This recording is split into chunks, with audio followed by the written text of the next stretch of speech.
Hello everyone! Today's video isn't going to be super DIY heavy, but I just wanted to show you guys how I made my couple's costume for me and my boyfriend this year, and we were going as the characters from Mary Poppins. So I thrifted all these items here, this kind of black fedora, not perfect, but I definitely thought it would do the job, white button-up, red belt, and a full black skirt.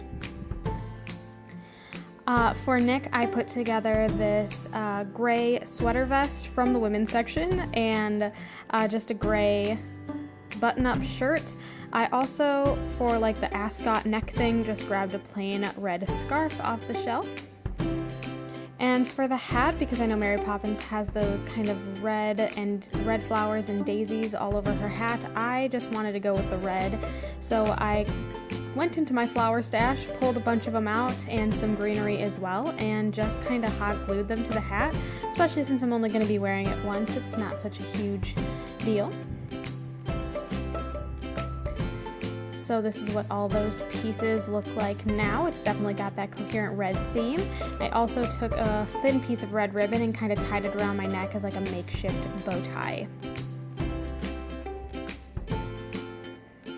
For Nick, it was pretty simple. All I really had to do was kind of slice up this bit of the red scarf to make it tieable.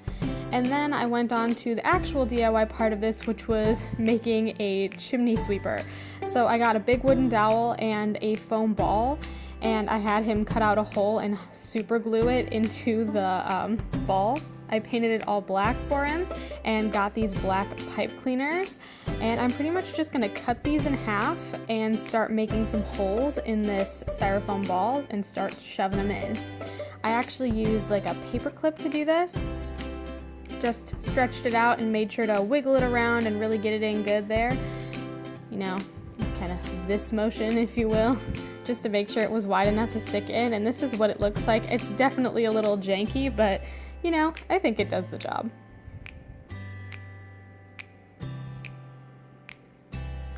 I also ordered Nick a gray ivy cap off of Amazon and had him wear just some suspenders and black pants, and this is what our overall costumes look like.